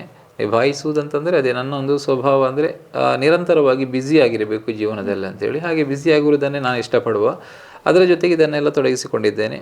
ಸಹಜವಾಗಿಯೇ ಇದರ ಹಿಂದೆ ಎಲ್ಲರೂ ಹೇಳುವ ಹಾಗೆ ಪ್ರತಿಯೊಬ್ಬ ವ್ಯಕ್ತಿಯ ಪುರುಷನ ಒಂದು ಏಳಿಗೆ ಯಶಸ್ಸು ಏನಿದೆ ಅದರ ಹಿಂದೆ ಒಬ್ಬರು ಯಾರಾದರೂ ಮಹಿಳೆ ಇರ್ತಾರೆ ಅಂತ ಹೇಳುವ ಹಾಗೆ ನನ್ನ ಹೆಂಡತಿ ನಾವಿಬ್ಬರು ಈಗ ಮಂಗಳೂರಲ್ಲಿ ವಾಸ ಮಾಡ್ತಾ ಇರುವಂಥದ್ದು. ರೂಪಶ್ರೀ ಅಂತ ಹೆಸರು ಅವಳು ನಾನು ಏನು ಬರಿತಾ ಇದ್ದರೂ ಅಥವಾ ಏನಾದರೂ ಮಾಡಿದರೆ ಅದರಲ್ಲಿ ಏನಾದರೂ ಲೋಪದೋಷಗಳು ಬಂದರೆ ಅಥವಾ ಅದನ್ನು ಹೇಗೆ ಇನ್ನಷ್ಟು ಉತ್ತಮಪಡಿಸಬಹುದು ಇದನ್ನೆಲ್ಲ ನಾನು ಸಹಜವಾಗಿ ಅವಳಲ್ಲಿ ಕೇಳ್ತಾ ಇರ್ತೇನೆ. ಅವಳು ಹೀಗೆ ಮಾಡಿ ಹಾಗೆ ಮಾಡಿ ಅನ್ನುವಂತಹ ಒಂದು ನಿರ್ದೇಶಗಳನ್ನು, ಸೂಚನೆಗಳನ್ನು ಅಥವಾ ಸಲಹೆಗಳನ್ನು ಕೊಡ್ತಾ ಇರ್ತಾಳೆ. ಹಾಗಾಗಿ ನನ್ನ ಈ ಬರವಣಿಗೆಗೆ ಮತ್ತು ನನ್ನ ಈ ಎಲ್ಲ ಹವ್ಯಾಸಗಳಿಗೆ ಅವಳ ಸಹಕಾರ ಸಂಪೂರ್ಣವಾಗಿ ಇದೆ. ಹಾಗಾಗಿ ನನಗೆ ತೊಡಗಿಸಿಕೊಳ್ಳಿ. ಕೆಲವೊಮ್ಮೆ ನಾನು ಮನೆಗೆ ಹೋಗುವಾಗ ರಾತ್ರಿ ಆಗುವಂಥದ್ದು, 11 ಗಂಟೆ ಆಗುವಂಥದ್ದು, ಈ ನಾಟಕ ಎಲ್ಲ ರಿಹರ್ಸಲ್ ಇರುವ ಸಂದರ್ಭದಲ್ಲಿ 12:30-1 ಗಂಟೆ ಆದದ್ದು ಕೂಡ ಇದೆ. ಅದು ತುಂಬ ಲಾಂಗ್ ಜರ್ನಿ ಮಾಡಿ ಹೋಗ್ತಾ ಇದ್ದದ್ದು. ಆದರೂ ಕೂಡ ಅದಕ್ಕೆ ಸಂಪೂರ್ಣವಾದ ಬೆಂಬಲ, ಸಹಕಾರ ಅನ್ನುವಂಥದ್ದು ಅವಳ ಕಡೆಯಿಂದ ಇದೆ. ಈಗ ನಾನು ಮಂಗಳೂರಲ್ಲಿ ಇರುವಂಥದ್ದು. ವಿಶೇಷ ಏನಂತಂದರೆ ಆಕೆಯೂ ಕೂಡ ನನ್ನದೇ ಸಬ್ಜೆಕ್ಟ್, ಕನ್ನಡದ ಟೀಚರ್. ಹಾಗಾಗಿ ಈಗ ಪ್ರಸ್ತುತ ಅವಳು ಕೆನರಾ ಪ್ರೌಢಶಾಲೆ ಉರ್ವ ಅಲ್ಲಿ ಕನ್ನಡ ಶಿಕ್ಷಕಿಯಾಗಿ ಕೆಲಸ ಮಾಡ್ತಾ ಇದ್ದಾಳೆ. ಅದಕ್ಕಿಂತ ಮೊದಲು ಮಹೇಶ್ ಕಾಲೇಜಲ್ಲಿ, ಅಂದರೆ ನಾನು ಮಹೇಶ್ ಕಾಲೇಜನ್ನು ನಾನು ಬಿಟ್ಟು ಇಲ್ಲಿಗೆ ಬಂದ ಸಂದರ್ಭದಲ್ಲಿ ಆಕೆಯನ್ನು ಅಲ್ಲಿ ಜಾಯಿನ್ ಮಾಡಿಸಿದೆ. ಅಲ್ಲಿ 2 ವರ್ಷ ಕೆಲಸ ನಿರ್ವಹಿಸಿ ಆಮೇಲೆ ಕೆನರಾ ಪ್ರೌಢಶಾಲೆ ಉರ್ವದಲ್ಲಿ ಈಗ ಪ್ರಸ್ತುತ ಕಳೆದ ಒಂದು 3-4 ವರ್ಷಗಳಿಂದ ಅಲ್ಲಿ ಕೆಲಸ ಮಾಡ್ತಾ ಇದ್ದಾಳೆ. ನಮ್ಮ ಇಬ್ಬರ ಸಬ್ಜೆಕ್ಟ್ ಮತ್ತು ವೃತ್ತಿ ಎರಡೂ ಕೂಡ ಒಂದೇ ಆದ ಕಾರಣ ಅದರಲ್ಲಿ ಯಾವುದೇ ಭೇದ ಭಾವ ಇರಲಿಲ್ಲ. ಹಾಗಾಗಿ ನನಗೆ ಅವಳ ಸಪೋರ್ಟು, ಅವಳಿಗೆ ನನ್ನ ಸಪೋರ್ಟ್ ಅನ್ನುವ ಹಾಗೆ. ಹಾಗಾಗಿ ಇದರಲ್ಲೆಲ್ಲ ತೊಡಗಿಸಿಕೊಳ್ಳುವುದಕ್ಕೂ ಅದನ್ನು ಮುಂದುವರಿಸಿಕೊಳ್ಳುವುದಕ್ಕೂ ಸಾಧ್ಯ ಆಗ್ತದೆ. ಜೊತೆಗೆ ನನ್ನ ಕೌಟುಂಬಿಕವಾದಂತಹ, ಅಂದರೆ ನನ್ನ ಅಣ್ಣ ಆಗಿರ್ಬೋದು, ಅತ್ತಿಗೆ, ಅಮ್ಮ, ಅಪ್ಪ ಇವರೆಲ್ಲರೂ ಕೂಡ ತುಂಬ ಸಪೋರ್ಟಿವ್ ಆಗಿದ್ದಾರೆ. ಹಾಗಾಗಿ ನಾಟಕಕ್ಕೆಲ್ಲ ರಾತ್ರಿಯೆಲ್ಲ ಹೋಗುವಾಗ ಸಹಜವಾಗಿಯೇ ತಂದೆ ತಾಯಿಗಳಿಗೊಂದು ಭಯ, ಅದಕ್ಕಾಗಿ ಬೈಯುವುದು ಅದೆಲ್ಲ ಇದೆ. ಅಂದರೆ ಅವರೊಂದು ಆ ಒಂದು ಸ್ಥಾನದಲ್ಲಿದ್ದ ಕಾರಣ ಒಂದು ಮಕ್ಕಳ ಬಗ್ಗೆ ಏನೊಂದು ಕಾಳಜಿಯಿಂದ ಅವರು ಹೇಳ್ತಾ ಇರುವಂಥದ್ದು. ಆದರೆ ಇದನ್ನೆಲ್ಲ ಅವರು ಖುಷಿ ಪಟ್ಟುಕೊಳ್ತಾರೆ. ಹಾಗಾಗಿ ಅದು ಕೂಡ ಒಂದು ರೀತಿಯ ನನ್ನ ಸಾಧನೆಗಳಿಗೆ ಅವರ ಈ ಬೆಂಬಲ ಒಂದು ಪ್ರೇರಣೆ ಅಂತ ಹೇಳ್ಬೋದು. ಈಗ ನಮ್ಮ ಪ್ರೇಕ್ಷಕರಿಗೆ ಹಾಗೆ ಇಂದಿನ ಯುವ ಜನತೆಗೆ ನಿಮ್ಮಿಂದ ಏನಾದ್ರೊಂದು ಸಲಹೆ ಅಂತ ಹೇಳೋದಾದ್ರೆ ಯಾವ ರೀತಿಯಲ್ಲಿ ಹೇಳಲಿಕ್ಕೆ ಇಷ್ಟಪಡ್ತೀರಿ? ಯುವ ಜನತೆಗೆ ಸಲಹೆ ಅನ್ನುವಂಥದ್ದು, ನಾವು ನಮ್ಮ ಕಾಲ ಮೇಲೆ ನಿಲ್ಲಬೇಕು. ಅಂದರೆ ನನ್ನ ತಾಯಿ ನಿಜಕ್ಕೂ ಹೇಳಬೇಕಿದ್ರೆ ಅದೊಂದು ಕೌಟುಂಬಿಕವಾಗಿ, ಅಂದರೆ ಕುಟುಂಬದಿಂದ ಒಂದು ಮಗು ಹೇಗೆ ಬೆಳೀಬೇಕು, ಅವನಿಗೆ ಏನು ಮೌಲ್ಯಗಳನ್ನು ಕಲಿಸುವಂಥದ್ದಾಗಿ ಹಾಗೆ ಬರಬೇಕು. ಅದು ಬಂದರೆ ಅಂತಹ ವಿದ್ಯಾರ್ಥಿಗಳು ಜೀವನದಲ್ಲಿ ಏನನ್ನಾದರೂ ಒಂದು ಸಾಧಿಸ್ತಾರೆ. ಯುವಜನತೆಗೆ ನಾನು ಹೇಳುವಂಥದ್ದು ಹೀಗೆ, ಏನನ್ನಾದರೂ ಜೀವನದಲ್ಲಿ ಸಾಧಿಸಬೇಕು. ಬದುಕು ಅನ್ನುವಂಥದ್ದು ಅದು ಅದರಲ್ಲೂ ಮಾನವ ಜನ್ಮ ಅಂತ ಹೇಳುವಂಥದ್ದು ಒಂದು ವಿಶೇಷವಾದಂತಹ ಜನ್ಮ. ಅದರ ಬಗ್ಗೆ ತುಂಬ ವಿಚಾರಗಳಿವೆ. ಹಾಗಾಗಿ ನಾವು ಹುಟ್ಟಿದ ಮೇಲೆ ನಾವು ಏನಾದರೂ ಒಂದು ಸಾಧನೆಯನ್ನು ಮಾಡಬೇಕು. ಆ ಸಾಧನೆಗೆ ಬೇಕಾದಂತಹ ಕೆಲಸಗಳನ್ನು ನಾವು ಮಾಡಬೇಕು. ಮತ್ತು ಜೀವನದಲ್ಲಿ ಸಂಪೂರ್ಣವಾಗಿ ನಾವು ಬ್ಯುಸಿಯಾಗಿರಬೇಕು. ಅದಾದ ಮೇಲೆ ಕೆಟ್ಟ ಏನು ಚಟಗಳಿವೆ ಅವುಗಳಿಂದ ಮುಕ್ತವಾಗಬೇಕು. ಮೊಬೈಲ್ ಬಳಕೆ ಅನ್ನುವಂಥದ್ದು ಪ್ರಸ್ತುತ ಜಾಸ್ತಿ ಮಕ್ಕಳು ಉಪಯೋಗ ಮಾಡುವಂಥದ್ದು. ಅದನ್ನು ಬಳಕೆ ಮಾಡಬಾರದು ಅಂತಲ್ಲ, ಬಳಕೆ ಮಾಡುವಾಗ ಒಳ್ಳೆಯ ವಿಚಾರಗಳು, ಪ್ರತಿಯೊಂದರಲ್ಲೂ ಕೂಡ ಕೆಟ್ಟದ್ದು ಒಳ್ಳೆಯದಂತಿದೆ. ಹಾಗಾಗಿ ಒಳ್ಳೆಯ ವಿಚಾರಗಳಿಗೆ ಅದನ್ನು ಬಳಸಿಕೊಳ್ಬೇಕು. ಯಾಕಂದರೆ ನಾನು ಮೊಬೈಲಲ್ಲಿ ಹೆಚ್ಚಾಗಿರ್ತೇನೆ, ಅಂದರೆ ನನ್ನ ಎಲ್ಲ ಕೃತಿಗಳನ್ನು ನಾನು ಮೊಬೈಲಲ್ಲೇ ಟೈಪ್ ಮಾಡಿದ್ದು ಅನ್ನೋ ಹಾಗೆ. ಅಂದರೆ ಅದನ್ನು ಒಳ್ಳೆಯ ವಿಷಯಕ್ಕೆ ಬೇಕಾಗಿ ನಾವು ಬಳಸೋದ್ರಲ್ಲಿ ಯಾವ ತಪ್ಪು ಕೂಡ ಇಲ್ಲ.